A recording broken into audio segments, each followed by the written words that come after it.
హల్ హల్లెలూయా. దేవుని నామానికి మహిమ కలుగును గాక. చిన్న ప్రార్థన చేసుకున్నాం. పరిశుద్ధుడా, ప్రేమ కలిగిన మా పరలోకపు తండ్రి, మీ ఘనమైన దివ్యమైన నామానికి స్తుతులు, స్తోత్రాలు, వందనాలు చెల్లించుకుంటున్నామయ్యా. అయ్యా, మరి ఈ విధంగా కూడుకునే భాగ్యాన్ని మా అందరికీ మీరు ఇచ్చినందుకు మీకు స్తోత్రాలు నాయన. అయ్యా, మరి కొంతవరకు నాయన ఆరాధన క్రమములో మీరు నడిపించారు నాయన, మీకు స్తోత్రాలు. పాటల ద్వారా నిన్ను స్తుతించడానికి మీరు ఇచ్చిన అవకాశాన్ని బట్టి నీకు స్తోత్రాలు నాయన. అయ్యా, మరి నిన్ను మహిమపరిచే విధంగా మీరు సహాయం దయచేశారు నాయన, మీకు స్తోత్రాలు. అయ్యా, మరి కొద్ది నిమిషాలు నీ వాక్యాన్ని మేము ధ్యానం చేసుకోబోతుండగా అయ్యా మీరే మాకు సహాయం దయచేయండి. అయ్యా, మరి మా జీవితాలకు ఏ వాక్యము కావాలో అయ్యా మీరే మాతో మాట్లాడండి నాయన. అయ్యా, నేను మాట్లాడితే కాదు నాయన, మీరే మాట్లాడండి తండ్రి. అయ్యా, మరి అల్పుడని అయోగ్యుడనైనా నన్ను మీరు దీవించి అయ్యా మరి నీ పాత్రగా మరి నన్ను నిలబెట్టుకోమని మిమ్మల్ని వేడుకుంటున్నానయ్యా. అయ్యా, మరి నీ వాక్యం మరి ఇక్కడ అందరికీ వినిపింపచేయు నాయన, మరి మీరే వినిపింపచేయమని నీ పరసంబంధమైన మాటలు నాకు అనుగ్రహించి నన్ను మీ పాత్రగా వాడుకోమని యేసు ప్రభు పరిశుద్ధ నామమున ప్రార్థిస్తున్నాము తండ్రి, ఆమేన్. దేవుని వాక్యాన్ని మనం చదువుకుందాం. సామెతల గ్రంథం 16వ అధ్యాయం 18వ వచనం నుండి మనం చదువుకుందాం. నాశనమునకు ముందు గర్వము నడుచును, పడిపోవుటకు ముందు అహంకారమైన మనస్సు నడుచును. చాలండి. ఇక్కడ భక్తుడు రాస్తూ, నాశనమునకు ముందు గర్వము నడుచును, పడిపోవుటకు ముందు అహంకారమైన మనస్సు నడుచును. చాలండి. అంటే ఒక వ్యక్తి నాశనం అవ్వడానికి, పతన స్థితికి చేర్చబడడానికి గల కారణం గర్వం. నాశనానికి ముందు గర్వం, అంటే ఒక వ్యక్తిని నాశనానికి ముందుండి నడిపించేది గర్వం. ఈ రోజున చాలామంది జీవితాల్లో ఈ గర్వం ఏలుబడి చేస్తూ ఉంది.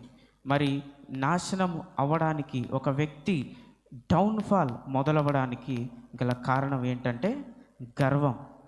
మరి ఇది సైతాను ఉపయోగించేటువంటి తంత్రాలలో ప్రధానమైనది. ఎందుకంటే సైతాను అని పిలువబడడానికి మరి ఒక దేవదూతగా ఉన్నటువంటి మరి ఇతను సైతానుగా పిలువబడటానికి గల కారణం ఏంటంటే గర్వం. దేవుడే కూర్చోవాలా సింహాసనం మీద, నేను కూర్చుంటా, నేను ఆ మహిమ సింహాసనం మీద కూర్చుంటానని ఎప్పుడైతే గర్వపడ్డాడో, మరి ఒక ప్రధానమైన ఒక దూతగా, ఒక ప్రత్యేకమైన స్థానంలో ఉన్నటువంటి వ్యక్తి, మరి ఆ దూత పాతాళానికి పడద్రోయబడి సైతానుగా మరి ఈ రోజున మరి ఎవరిని మృంగుదునా అని తిరుగుతూ ఉంది. ఎందుకు అంటే మరి ఆ గర్వం మరి ఆ స్థాయికి సైతాను చేర్చింది. మరి మనల్ని కూడా అలాగే చేర్చాలనేది సైతాను యొక్క తంత్రం. అందుకని మనం ఎప్పుడూ కూడా గర్వపడకూడదు. నాశనానికి ముందు గర్వము నడుస్తుంది. నాశనానికి ముందు మరి గర్వం నడుస్తుంది. ఎందుకంటే ఒక వ్యక్తిని పడేయాలి, ఒక వ్యక్తిని, సైతాన లక్షణం అదే, ఒక వ్యక్తిని పడేయాలి. విశ్వాసిగా ఉన్నటువంటి, ఒక విశ్వాసములో ఒక ఉన్నతమైన స్థానములో ఉన్నటువంటి వ్యక్తిని మరి పతన స్థితికి చేర్చాలి అనేటువంటిది సైతాను గర్వం, సైతాను యొక్క ఆలోచన. మరి అది ఉపయోగించేది గర్వం. మరి అట్టి గర్వాన్ని మన జీవితంలో ఉండకూడదు. మరి దేవుడు కూడా గర్వాన్ని చాలా వ్యతిరేకిస్తాడు. గర్వించే వారి పట్ల దేవుడు మరి ప్రతీకారం చేస్తాడంట. అదే 31వ కీర్తనల గ్రంథం 31వ అధ్యాయం 23వ వచనం నుండి 23వ వచనాన్ని మనం చదువుకుందాం. యెహోవా భక్తులారా, మీరందరూ ఆయనను ప్రేమించుడి. యెహోవా విశ్వాసులను కాపాడును, గర్వముగా ప్రవర్తించు వారిని ఆయన గొప్ప ప్రతీకారము చేయును. చాలండి. చూసారా, ఇక్కడ రెండు విషయాలు. విశ్వాసులను యెహోవా కాపాడుతాడు, అలాగే గర్వముగా ప్రవర్తించే వారికి ఆయన గొప్ప ప్రతీకారము చేస్తాడు. అంటే చూసారండి ఎంత ప్రమాదకరమైందో. దేవుడు మరి ప్రతీకారం చేస్తాడు అంటే ఆ గర్వం అనేది ఎంత నష్టానికి మనల్ని దిగజార్చుతుందో అర్థం చేసుకోవాలి. ఆ గర్వం వల్ల దేవుడు మనలో ఉండాలనుకున్నటువంటి గుణ లక్షణాలను మనం కోల్పోయేలా ఆ గర్వం చేస్తుంది. మరి అవేంటో, ఆ గర్వం వల్ల మనకి వచ్చే నష్టం ఏంటో మనం ధ్యానం చేసుకోగలిగితే, మొట్టమొదటిగా గర్వించేవాడికి వినయ మనస్సు పోద్ది. అంటే విధేయత గర్వించే వ్యక్తిలో ఉండదు. విధేయత అంటే దేవుని యొక్క మాటకు లోబడడం, దేవుని యొక్క మాట వినడం, దేవునికి విధేయులుగా ఉండడం, దీన మనస్సు కలిగి ఉండడం. మరి ఈ గర్వము అలాగే దీన మనస్సు అనేవి వ్యతిరేక పదాలు. అంటే గర్వం ఉన్న వాళ్ళలో దీన మనస్సు ఉండదు. ఎందుకంటే నా అనే భావన ఉంటుంది, కానీ ఎదుటి వాళ్ళు చెప్పేటువంటి మాటను వినే పరిస్థితిలో ఒక గర్విష్టి ఉండడు. మరి అందుకే ఆ గర్వమే మరి వాళ్ళని తగ్గిస్తుంది. అందుకే సామెతల గ్రంథం 29వ అధ్యాయం 23వ వచనములో ఒక అద్భుతమైన మాట ఉంటుందండి. ఎవని గర్వము వానిని తగ్గించును, వినయ మనస్కులు ఘనతనందును. చాలండి. అంటే ఇక్కడ మనం తగ్గించబడటానికి, మనం అభివృద్ధిలోనికి రాలేకపోవడానికి గల కారణం ఏంటంటే, ఎవని గర్వము వానిని తగ్గించును. అంటే ఇది మన చేతుల్లో పని. ఎవని గర్వము వానిని తగ్గిస్తుంది, వినయ మనస్కులు ఘనత నొందుతారు. మరి ఎంతోమంది ఘనులుగా పిలువబడిన వాళ్ళు ఉన్నారు. వారిలో మరి కారణం ఏంటంటే వినయ మనస్సు వాళ్ళలో ఉంది. మరి ఎంతోమంది ఈ రోజున కనిపించకుండా పోతున్నారు. ఎందుకంటే వారు కలిగి ఉన్నటువంటి గర్వాన్ని బట్టి, ప్రక్కన వాళ్ళ బట్టి అనుకుంటాం, కానీ కొన్ని సందర్భాలలో మరి వారి గర్వాన్ని బట్టే వారు తగ్గించబడుతున్నారు. వారి గర్వాన్ని బట్టే వారు మరి పతన స్థితికి చేర్చబడుతున్నారు. ఎవరో వారిని పతన స్థితికి మరి చేర్చాల్సిన అవసరం లేదు, కానీ వారి యొక్క గర్వమే, మరి ఎంత అద్భుతమైన మాట చూసారా, వారి యొక్క గర్వమే వారిని తగ్గిస్తుంది. ఎవరి గర్వము వారిని తగ్గించును, వినయ మనస్కుడు ఘనత నొందును. వినయ మనస్కుడు ఘనత నొందుతాడు. వినయ మనస్కుడికి దేవునికి మరి ఎంతో ఉన్నతమైన స్థానం దేవుడిస్తాడు, వినయం కలిగిన వాళ్ళకి. మరి దావీదు గారి మరి ఆలోచన మనం చూస్తే, దావీదు గారు మరి గొర్రెల కాపరిగా ఉన్నటువంటి ఆయన మరి మహారాజుగా చేర్చబడ్డాడు, ఉన్నతమైన స్థానంలో ఉన్నాడు. ఎందుకంటే అప్పటికి కూడా మరి ఆయనకి గర్వం లేదు. వినయ మనస్సు, అయ్యా ఇదిగో నేను ఎక్కడి నుంచి వచ్చానో తెలుసా, నేను గొర్రెల కాపరిని, అయ్యా నేను అసలు నిలబెట్టబడటానికి ఏమాత్రపు వాడను అని మరి దేవునితో పలుమార్లు సంభాషణ మరి చేస్తుంటాడు. కీర్తనల గ్రంథంలో మనం చూస్తాం. అయితే మరి ఆయనకి ఉన్నటువంటి ఆ గొప్ప వినయ మనస్సును బట్టి దేవుడు ఎంతగానో హెచ్చించాడు. మరి రాజులందరిలో కన్నా ఉన్నతమైన స్థానంలో ఉంచాడు. అలాగే యేసుక్రీస్తు ప్రభువారు కూడా మరి ఎవరి వంశంలో జన్మించాడండి? దావీదు కుమారుడు ఆయన. అంటే అంత గొప్ప స్థానం ఆయనకు వచ్చింది. ఎందుకంటే ఆయన కలిగి ఉన్నటువంటి వినయ మనస్సు వల్ల. ఈ రోజున మనం కూడా వినయము, విధేయత అనేవి మరి మనము ధరించుకోవాలి. వినయ మనస్కులుగా మనం ఉండాలి. గర్వం అనేది వినయ మనస్సును తీసేస్తుంది. ఈ రోజున మనలో ఆ గర్వం ఉందేమో, జాగ్రత్త పడి గర్వాన్ని తీసివేసుకొని వినయ మనస్సును కలిగి మరి మనం జీవించాలని ఈ నా మాటలు తెలియజేస్తున్నాను. అలాగే మరి రెండవదిగా మనం చూస్తే మరొక లక్షణం మనం కోల్పోతాం. ఏంటంటే 2వ దినవృత్తాంతముల గ్రంథం 32వ అధ్యాయం 25వ వచనం. 2వ దినవృత్తాంతముల గ్రంథం 32వ అధ్యాయం 25వ వచనం. అయితే హిజ్కియా మనస్సున గర్వించి తనకు చేయబడిన మేలుకు తగినట్లు ప్రవర్తింపనందున అతని మీదికిని, యూదా వంశముల వారి మీదికిని, యూదా యెరూషలేముల వారి మీదికిని కోపము రాగా. చాలండి. అంటే ఇక్కడ హిజ్కియా తనకు చేయబడిన మేలుకు తగినట్లుగా ప్రవర్తింపలేదు. దానికి గల కారణం ఏంటంటే గర్వం. హిజ్కియా మనస్సున గర్వించాడు. మరి అప్పటి వరకు దేవునికి ఎంతో అనుకూలంగా ఉన్నాడు. హిజ్కియా జీవితంలో చేయబడిన ఒక గొప్ప మేలు ఏంటి అంటే 15 సంవత్సరాల ఆయుష్కాలాన్ని దేవుడు హిజ్కియాకి ఇచ్చాడు. మరి ఒకానొక సందర్భంలో మరి మరణకరమైన రోగంతో ఆయన బాధపడుతూ ఇక బ్రతకనేమో అనుకున్న సమయంలో ప్రవక్త నుండి హెచ్చరిక రానే వచ్చింది. ఏమనంటే, ఇక నీవు బ్రతకవు కనుక నీ ఇంటిని చక్కపెట్టుకో, నీవిక చనిపోతావు బ్రతకవని ఒక డిక్లరేషన్ దేవుడిచ్చినప్పుడు ప్రార్థించాడు. గోడ తట్టు తిరిగి, అయ్యా నేను ఎలా అనుకూలంగా నీకు ప్రవర్తించానో ఒక్కసారి జ్ఞాపకం చేసుకొని ఎప్పుడైతే ప్రార్థన చేశాడో అదే ప్రవక్త వచ్చి 15 సంవత్సరాల ఆయుష్కాలాన్ని హిజ్కియాకు ఇచ్చాడు. మరి అంత గొప్ప మేలును ఎప్పుడైతే పొందుకున్నాడో మరి దేవునికి ఎంత కృతజ్ఞత మరి కలిగి ఉండాలండి. చేసిన మేలుకు తగినట్లుగా జీవించలేదు అంటే దేవుని యొక్క మనస్సును గాయపరిచే విధంగా అతని ప్రవర్తన ఉంది అని మనం అర్థం చేసుకోవాలి. దేవుడు చేసిన మేలు ఎంత గొప్పదండి. ఒక మనిషి మనిషి యొక్క ఆయుష్కాలాన్ని పెంచగలడా? మనిషి యొక్క ఆయుష్కాలం అనేది ఎవరి చేతిలో ఉంది? దేవుని చేతిలో ఉంది. అయ్యా ఇదిగో నా అంతం ఎప్పుడుండునో నాకు తెలుపు. మరి దావీదు గారు ఎందుకంటారంటే ఆయనకు తెలియదు ఆయన అంతం ఎప్పుడు. ఈ రోజున మనకి తెలియదు మనం ఎప్పుడు చనిపోతామో, కానీ దేవుడికి తెలుసు. ఎందుకంటే కాలము సమయములు అన్నీ ఆయన యొక్క ఆధీనములో ఉన్నాయి కాబట్టి.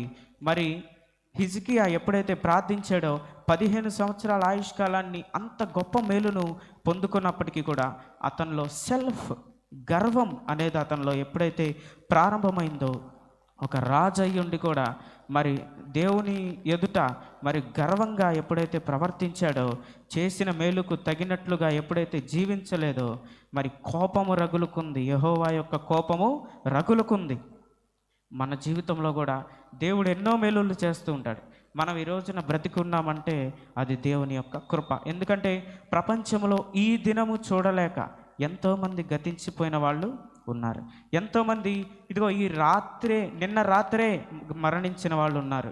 మరి ఎంతోమంది ఇవాళ ఉదయమే మరణించిన వాళ్ళు కూడా ఉన్నారు. కానీ ఈ రోజున ఇక్కడ కూర్చుని ఈ రోజున మనం ఇక్కడ ఆరాధిస్తున్నాము, ఆయన్ని స్తుతిస్తున్నాము అంటే అది కేవలం దేవుని యొక్క కృప. మరి ఆయన లేకపోతే మనం ఎట్లా ఉంటామండి? మరి అంత గొప్ప మేలును పొందుకున్నటువంటి హిజ్కియా మనస్సును గర్వించాడు. చేసిన మేలుకు తగినట్లుగా జీవించలేకపోయాడు. ఈ రోజున మన జీవితంలో దేవుడు అనేక మేలులు చేస్తాడు. ఆయన చేసిన మేలులకు తగినట్లుగా ఈ రోజున మన ప్రవర్తన ఉందా, ఆయనకు అనుకూలంగా మన ప్రవర్తన ఉందా అనేది మనల్ని మనం పరీక్షించుకోవాలి. దేవుడు ఎన్నో మేలులు చేస్తాడు. ఆయన మేలులకు తగినట్లుగా మన ప్రవర్తన ఈ రోజు నుండైనా మనం మార్చుకోవాలని తెలియజేస్తున్నాను. అలాగే మరొక అంశం మనం ధ్యానం చేసుకుంటే 2వ దినవృత్తాంతముల గ్రంథం 26వ అధ్యాయం 3వ వచనం నుండి మనం చదువుకుందాం. ఉజ్జియా ఏలన ఆరంభించినప్పుడు 16 ఏండ్ల వాడై యెరూషలేములో 72 సంవత్సరములు ఏలెను. అతని తల్లి యెరూషలేము కాపురస్తురాలు, ఆమె పేరు జెకొల్యా. చాలండి. అయితే ఇక్కడ ఒక విషయాన్ని గమనించండి. మరి ఉజ్జియా అనేటువంటి ఒక రాజు 16 సంవత్సరాలకే మరి రాజుగా మరి స్వీకరించాడు దేవుడు. 16 సంవత్సరాలకే రాజుగా మరి ఆయన నిలబెట్టబడ్డాడు. అంటే ఇతని యొక్క కీర్తి ఎంతో గొప్పగా వ్యాపించింది. ఆ రాజుగా ఎప్పుడైతే నిలబెట్టబడ్డాడో ఆ తర్వాత దేవుడు అంతకంతకు అతన్ని ఉజ్జియాను ఆశీర్వదిస్తూ వచ్చాడు. ఏమంటే బైబిల్లో 7 సంవత్సరాలకే రాజు అయిన ఒక వ్యక్తి కూడా ఉంటాడు. కానీ ఈ 16 సంవత్సరాల వయసులో మరి అతి చిన్న వయసులోనే రాజుగా మరి ఉన్నటువంటి ఉజ్జియా అనేటువంటి ఈయన మరి ఒక గొప్ప స్థానాన్ని పొందుకున్నాడు. తన తండ్రి చనిపోయాడు. మరి అలాగే మరి 4వ వచనాన్ని మనం చదువుకుంటే, అతడు తన తండ్రి అయిన అహజ్యా చర్య అంతటి ప్రకారము యెహోవా దృష్టికి యథార్థముగా ప్రవర్తించను. చాలండి. మరి అంత చిన్న వయసులో రాజు అయినప్పటికీ కూడా తన తండ్రి చర్య అంతటి చొప్పున మరి యెహోవా దృష్టికి యథార్థముగా ప్రవర్తించాడు. చూసారండి. అంత చిన్న వయసులో అంత ఉన్నతమైన ఆలోచన ఎలా వచ్చింది అంటే తన తల్లి యొక్క పెంపకం. మరి తన తండ్రి మరి ఏ వయస్సులో చనిపోయాడో మనకైతే తెలియదు, కానీ ఇక్కడ రాయబడలేదు. కానీ మరి మొత్తానికి తన తల్లి యొక్క పెంపకం, అలాగే జకర్యా అనేటువంటి ప్రవక్త కూడా మరి వీరిరువురి భక్తి మరి ఆలోచనలు ఇతను పొందుకొని 16 ఏళ్లకే రాజైనా కానీ ఎటువంటి చెడు ప్రవర్తన కూడా, మరి 16 ఏళ్ళంటే చిన్న వయస్సే, తెలిసి తెలియని వయసు. 16 ఏళ్ళంటే యవనస్తుడు. మరి అంత చిన్న వయసులో ఒక రాజుగా ఉన్నప్పటికీ కూడా మరి దేవునికి అనుకూలముగా యథార్థముగా, యెహోవా దృష్టికి యథార్థముగా అతని యొక్క ప్రవర్తన ఉంది. మరి అంత గొప్ప రాజు. అలాగే 8వ వచనం నుండి 5వ వచనాన్ని మనం చదువుకుంటే, 5వ వచనం చదువుకుందాం. దేవుని ప్రత్యక్షత విషయమందు తెలివి కలిగిన జకర్యా దినములలో అతడు దేవుని ఆశ్రయించెను. అతడు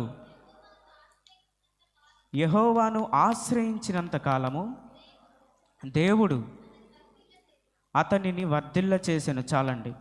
యెహోవాను ఆశ్రయించినంత కాలము దేవుడు అతన్ని వర్ధిల్ల చేశాను. చూసారండి ఎంత గొప్ప మాట. యెహోవాను ఆశ్రయించాడు. మరి ఆ వయసులో మరి ఎలా నేర్పించారో మరి తెలియదు, కానీ అంటే ఈయన ప్రవర్తనను బట్టి చూస్తే ఎంత ఉన్నతంగా మరి ఈ ఉజ్జియా అనేటువంటి రాజు పెరిగాడో, మరి తమ తల్లి నుండి తమ తండ్రి నుండి మరి ఎంత గొప్పగా లక్షణాలను ఈయన అలవరుచుకున్నాడో ఆలోచించాలి. ఈ రోజున మరి పిల్లలకు రోల్ మోడల్ ఎవరంటే తల్లి తండ్రి. వారిని చూసే పిల్లల యొక్క ప్రవర్తన అనేది ఉంటుంది. వాళ్ళు తిట్టుకుంటా ఎప్పుడు కొట్టుకుంటా ఉంటాయి. పిల్లల మనస్తత్వాలు కూడా అలాగే ఉంటాయి. వారు ఎలా పడితే అలా దేవునికి వ్యతిరేకంగా జీవిస్తూ మరి ఉంటే, నువ్వు ప్రార్థన చేసుకోరా అని పిల్లలకు చెప్తే నువ్వు చేసుకుంటున్నావా ముందు అని అంటారు.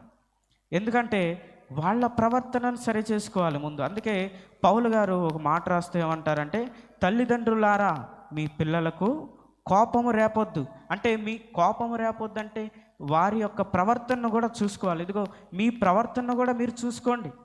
ఎందుకంటే తల్లిదండ్రుల ప్రవర్తన పైనే పిల్లల ప్రవర్తన కూడా ఆధారపడి ఉంటుంది. తల్లిదండ్రులు భక్తిగా మరి ప్రతిరోజు ప్రార్థన చేసుకుంటూ ప్రతిరోజు దేవుని యొక్క మాటలు చదువుకుంటూ ఉంటే పిల్లలు కూడా మరి ఆటోమేటిక్గా పిల్లలు కూడా అదే పని చేస్తారు. వాళ్ళు ఎలా పడితే అలా ఉంటూ మరి పిల్లల్ని సరిగ్గా ఉండమని చెప్పడం మరి సరైంది కాదు. ఎందుకంటే వాళ్ళు ప్రార్థన చేసుకోరు, పిల్లలకి మాత్రం ప్రార్థన చేసుకోండి అమ్మా, మరి దేవుని యొక్క వాక్యాన్ని మనం ధ్యానం చేసుకోవాలని చెప్తే, అదే చెప్పా కదా మీరు చేసుకుంటున్నారా అనే ప్రశ్న నిన్ను అడిగితే ఒక తల్లిగా ఒక తండ్రిగా నీ సమాధానం ఏమీ ఉండదు. ఎందుకంటే మన ప్రవర్తనను చూసుకోవాలి ముందు. తల్లిదండ్రులుగా మీ ప్రవర్తన చూసుకుంటే పిల్లలు ఆటోమేటిక్గా మరి సెట్ అవుతారు. చాలామంది మరి మా పిల్లలు సరిగ్గా ఉండట్లేదండి, మా పిల్లల ప్రవర్తన సరిగ్గా ఉండట్లేదంటే దానిలో తల్లిదండ్రుల పాత్ర కూడా ఉంటుంది. అంటే అన్ని సందర్భాల్లో అని నేను చెప్పను, కానీ చాలా మట్టుకు సందర్భాల్లో కూడా తల్లిదండ్రుల పాత్ర, వాళ్ళ యొక్క ప్రవర్తన యొక్క ప్రభావం పిల్లల మీద పడుతుంది. మరి ఈ ఉజ్జియా అనేటువంటి వ్యక్తి ఒక రాజు మరి తన తల్లి తండ్రి చెప్పినట్లుగా, అంటే తన తండ్రి చర్యంతటి చొప్పున ఆయన ఎలాగైతే జరిగించాడో యెహోవా దృష్టికి యథార్థముగా అతని ప్రవర్తన ఉంది. అలాగే యెహోవాను ఆశ్రయించినంత కాలము అతడు వర్ధిల్లుచూ వచ్చాడంట. చూసారండి, ఈ రోజున మనం వర్ధిల్లలేకపోవడానికి, మన జీవితాలు అభివృద్ధి పదంలోకి రావకపోవడానికి గల కారణం ఏంటంటే యెహోవాను ఆశ్రయించలేకపోవడం, మన దృష్టి యెహోవా మీద నుండి ప్రక్కకు మరలడం. మరి ఆనాడు ఇశ్రాయేలీలు కూడా మరి యెహోవా దృష్టికి యథార్థముగా ప్రవర్తించాలని మరి మోషే ఎంతో తపన పడ్డాడు. యెహోవా మరి దేవుడు కూడా మరి ఎంతో వారి గురించి ఆలోచిస్తున్నప్పటికీ ఒకానొక సందర్భంలో ఒక పర్వతం మీదకు మోషేను దేవుడు పిలిపించి ఆజ్ఞలు ఇస్తూ మరి సుదీర్ఘ సంభాషణ మోషేతో చేస్తున్నప్పుడు, ఇదిగో ఈ మోషే అనేవాడు ఏమయ్యాడో మాకు తెలియదు, మా కొరకు ఒక పోత విగ్రహాన్ని చెయ్యి అని అహరోను దగ్గరికి వస్తే దేవుడు ఎంత బాధపడతాడంటే, అంటే వాళ్ళ యొక్క మనస్సు వాళ్ళ యొక్క ఆశ్రయం యెహోవా మీద లేదు. వాళ్ళు యెహోవాను ఆశ్రయించలేదు ఆ సమయంలో. ఎప్పుడైతే మరి పరిస్థితులు ప్రతికూలంగా ఉంటాయో మరి యెహోవా మీద నుండి వారి మనస్సు ప్రక్కకు మరలిపోయే విధంగా ఉండేది. మరి ఎంత బాధపడి ఉంటాడు దేవుడు. ఇదిగో నేను నడిపిస్తే నన్ను కాదని వీళ్ళు పోత విగ్రహాన్ని చేసుకుంటున్నారు. మోషే నువ్వు కిందకి వెళ్ళు, వారిని హెచ్చరించు, వాళ్ళని సరిచేయి అని కిందకు పంపించినప్పుడు ఎంత భయంకరమైన పరిస్థితి.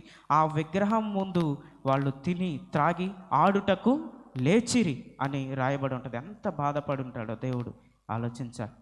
ఈ రోజున మన జీవితాల్లో కూడా మరి యెహోవాకు, దేవునికి అనుకూలమైనటువంటి ప్రవర్తన మనం కలిగి ఉండాలి. హిజ్కియా యెహోవాను ఆశ్రయించినంత కాలము ఆయన ఎలాగైతే అభివృద్ధి చెందాడో ఈ రోజున అదే ఆయన యొక్క జీవితానికి సీక్రెట్. ఆయన యొక్క అభివృద్ధికి మరి రహస్యం ఏదైనా ఉందంటే యెహోవాను ఆశ్రయించిన. మరి భక్తులు ఎంతోమంది గొప్ప స్థానములో ఉన్నారు, ఉన్నతమైన స్థానములో ఉన్నారు.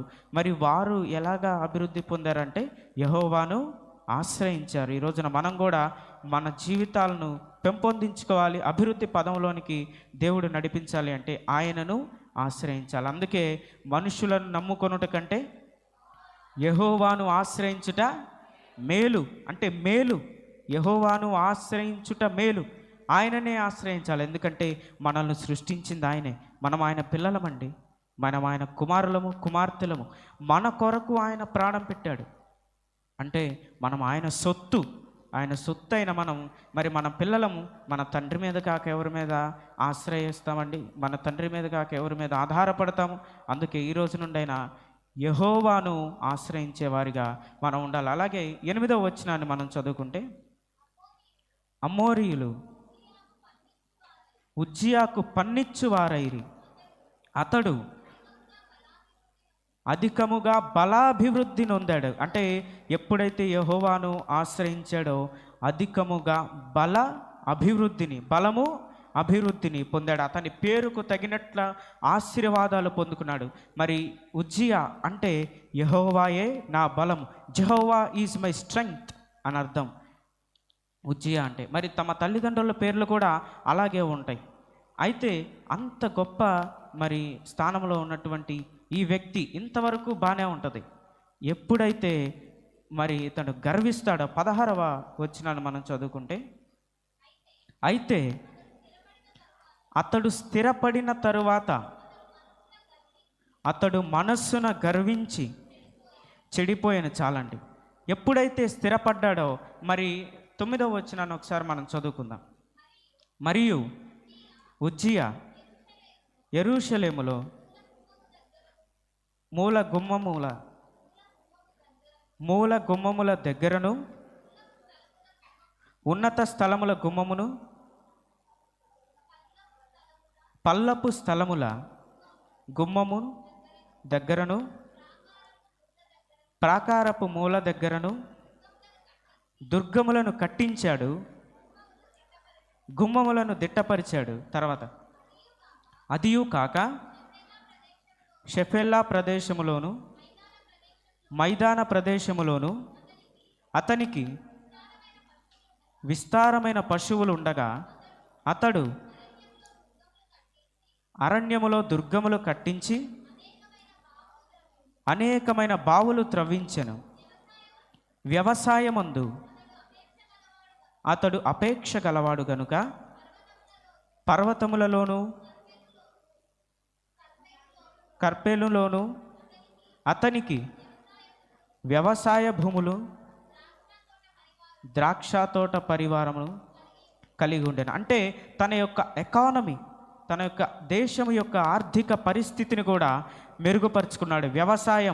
వ్యవసాయము అలాగే ద్రాక్ష తోటల ద్వారా అలాగే బావులను త్రవ్వించడం ద్వారా తన యొక్క దేశం యొక్క పరిస్థితిని కూడా సుభిక్షం చేసుకున్నాడు, స్థిరపడ్డాడు.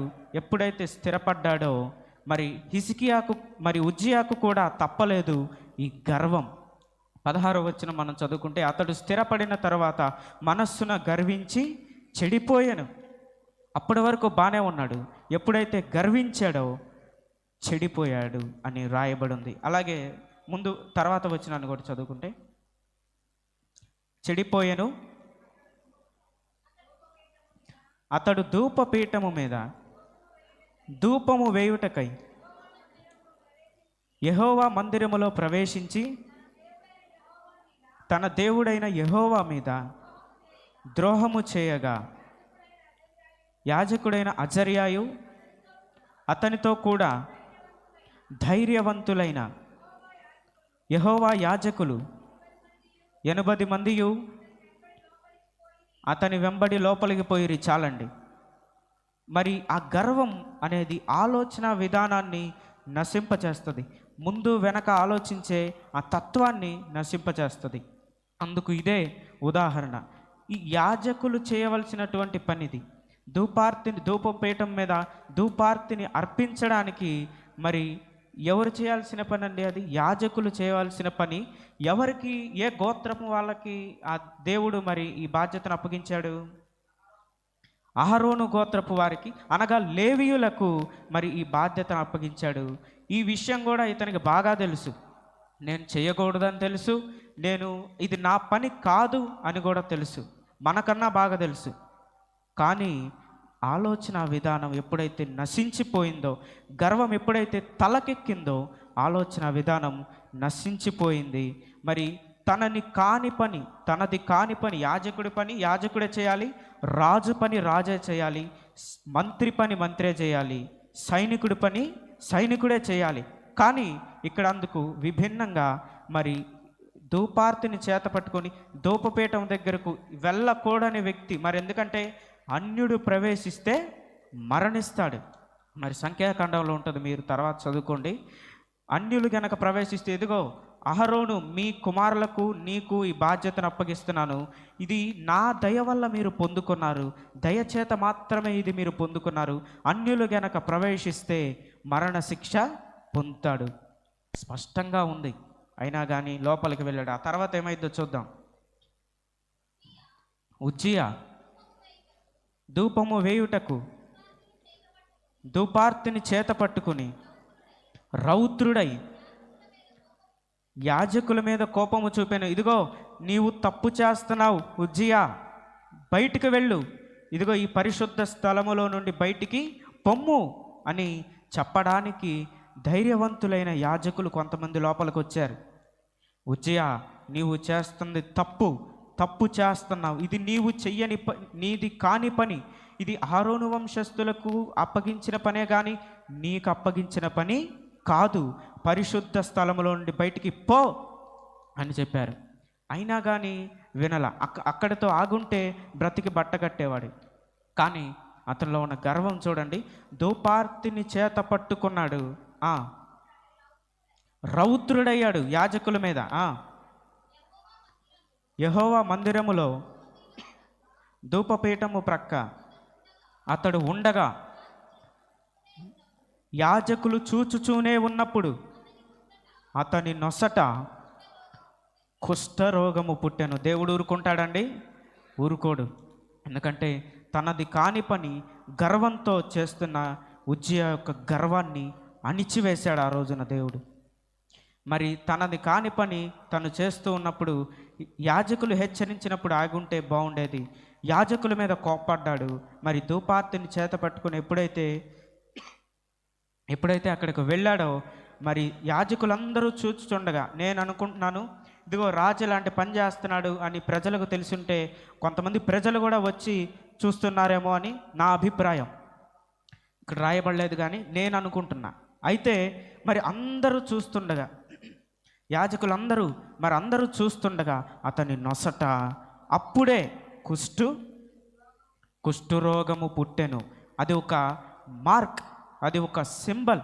ఇదిగో దేవునికి వ్యతిరేకంగా, దేవుడి మాటకు ఎవరైతే వ్యతిరేకంగా జీవిస్తారో వారి యొక్క గతి ఇదే అని మరి ముందు వచనాల్లో అద్భుతంగా మరి సక్రమంగా సాగినటువంటి ఇతని జీవితం 16వ వచనం నుండి పతనము ప్రారంభమైంది.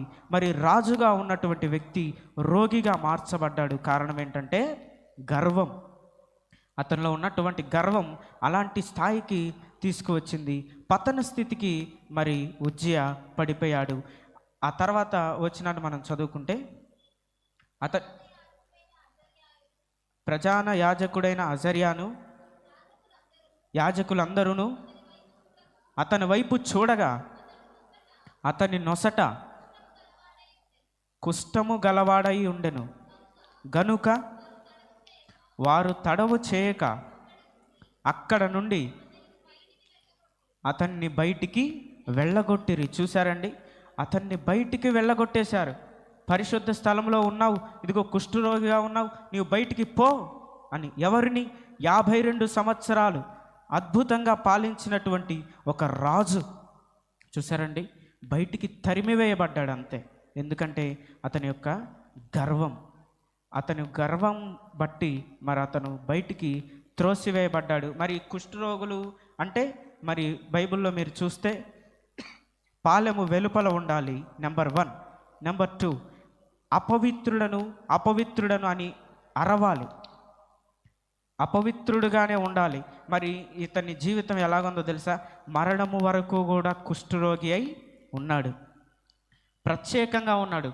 యెహోవా మందిరానికి కూడా వెళ్ళలేనటువంటి దౌర్భాగ్యమైన పరిస్థితికి ఇతడు వెళ్ళిపోయాడు. ఎందుకంటే గర్వం. తనది కాని పని ఎప్పుడైతే చేశాడో, మరి ఆలోచన విధానం ఎప్పుడైతే అతనిలో నశించిందో, 16 సంవత్సరాలకి రాజుగా ఉండి ఒక మంచి స్థానంలో అతని కీర్తి ఐగుప్తు మార్గం అంతటా వ్యాపించిందంట. అంటే ఎంత పేరు పొందాడు. ఐగుప్తు దేశం అంటే అప్పట్లో అగ్రగణ్య దేశం, ప్రపంచంలోనే అద్భుతమైన అగ్రగణ్య దేశం. మరి ఆ దేశంలో కూడా అతని యొక్క కీర్తి, ఇదిగో చిన్న వయసులో రాజు అయ్యాడంట, ఎంత అద్భుతంగా పాలిస్తున్నాడు. మరి శత్రు దేశాలు కూడా 8వ వచనాన్ని మీరు ఇందాక చూశారు, ఆ దేశం వాళ్ళు పన్ను కట్టేవాళ్ళు. ఇదివరకు కాలంలో అసలు వాళ్ళు పన్ను కట్టేవాళ్ళు కాదు, ఎందుకంటే యుద్ధాలు ఇతనితో గెలవలేక మరి పన్ను కట్టారు, పన్ను కడుతూ వచ్చారు ఆయన పరిపాలనా కాలం అంతట్లో కూడా. ఎందుకంటే అతడు సాంకేతిక పరిజ్ఞానాన్ని కూడా మరి ఉపయోగించాడు. మరి ఎంతో అద్భుతంగా పరిజ్ఞానాన్ని సృష్టించి ఒక ఉన్నతమైన, ఆయన ఒక ఇన్నోవేటివ్ కింగ్ అంటారు. అంత గొప్పగా ప్రారంభమైన అతని జీవితం కుష్ఠరోగంతో ముగించబడింది. మరణము వరకు కూడా అతడు ప్రత్యేకంగా ఉన్నాడు. అంటే ఎవరితో కలవలేడు. ఎంత నరకమో, ఎంత బాధో ఆలోచించండి. మరి అలాంటి పరిస్థితికి దిగజారిపోయాడు. మరి మరణించిన తర్వాత కూడా ప్రత్యేకంగా పాతిపెట్టబడ్డాడు. మరి ఈయన చూశారండి, ఒక రాజు రోగిగా మార్చబడ్డాడు. కారణం ఏంటంటే గర్వం. ఈ రోజున మన జీవితాల్లో మనకు దేవుడిచ్చినటువంటి తలాంతులను బట్టి గర్విస్తున్నామేమో. ఇదిగో నేను మంచిగా పాడగలను, నేను మంచిగా వాయించగలను అనే గర్వం మనలో ఉండకూడదు. అతిశయం ఉండొచ్చు, అతిశయం వేరు, గర్వం వేరు. ఎవరైనా అతిశయించాలంటే ఎవరి అందు అతిశయించాలి? దేవుణ్ణి బట్టి, క్రీస్తునందు అతిశయించాలి, అంతేగాని గర్వపడకూడదు. ఇదిగో నా దేవుడిచ్చాడు ఈ టాలెంట్ నాకు, నా తండ్రి నా దేవుడిచ్చాడు ఈ టాలెంట్, నేను దేవుని కొరకు దీన్ని ఉపయోగించాలి, మరి ఆయన ఎదుట నేను మెప్పును పొందుకోవాలి. ఇదిగో బలా నమ్మకమైన మంచి దాసుడా, మరి నీకు ఇచ్చిన తలాంతులు నువ్వు చక్కగా ఉపయోగించుకున్నావని ఆయన ఎదుట మెప్పు పొందాలి. మరి అలాంటి విధానంలో మనం కొనసాగిపోవాలి. కానీ మనకు ఉన్నటువంటి ఆ తలాంతులను బట్టి మనం ఎప్పుడు కూడా గర్వించకూడదు. మనకున్న ఆస్తిని బట్టి, మనకున్న ఐశ్వర్యాన్ని బట్టి ఎప్పుడైనా సరే బాగా డబ్బు ఉన్న వాళ్ళు ఎప్పుడూ గర్వపడరండి. ఎందుకంటే ఆ విలువ వాళ్ళకు తెలుస్తుంది. ఇదిగో డబ్బు ఎంతవరకు వాడాలి, ఏది ఎంతవరకు వాడాలి, నేను ఎలాగ ఉండాలి నలుగురితో అనేది తెలుస్తుంది. పేదవాడికి అసలు గర్వం ఉండదు. కానీ ఈ మధ్యలో ఉంటారే, మధ్యలో అప్పటికప్పుడు ధనం వచ్చి పడి అప్పటికప్పుడు మరి సిరితో ఉండేవాళ్ళు ఉంటారే, వాళ్ళకు ఉంటుంది గర్వం. అంటే ఏమీ ఉండదు, పేరు కూడా ఏదో అంతంత మాత్రంగా ఉంటుంది. అంతంత మాత్రం ఆ పేరుతోనే గర్వపడతాడు. ఎప్పుడైనా మనం కొంచెములో నమ్మకంగా ఉండాలి, గర్వం లేకుండా. అయ్యా ఇది నీ వల్లే వచ్చింది, ఆయన యందు దీన మనస్సు కలిగి ఉండాలి. గర్వాన్ని మనం విడిచిపెట్టాలి. అందుకే అహంకారులను ఎదిరించి ఆయన దీన మనస్కులకు కృప అనుగ్రహించే దేవుడు కనుక ఈ రోజున ఈ దేవుడిలో ఉన్నటువంటి లక్షణాలు మనలో కూడా ఉండాలని ఆయన కోరుకుంటున్నాడు. కనుక దైవ లక్షణాలను మన నుండి దూరం చేసే ఈ గర్వం నుండి మనం విముక్తులై గర్వాన్ని విడిచిపెట్టి ఆయన బలిష్టమైన చేతుల క్రింద దీన మనస్కులై ఉండాలని ఈ నా మాటలు ముగిస్తున్నాను. దేవుడు మరి ఈ వాక్యాన్ని మన జీవితంలో మనం పాటించే విధంగా దేవుడు సహాయమును అనుగ్రహించునుగాక. ఆమేన్.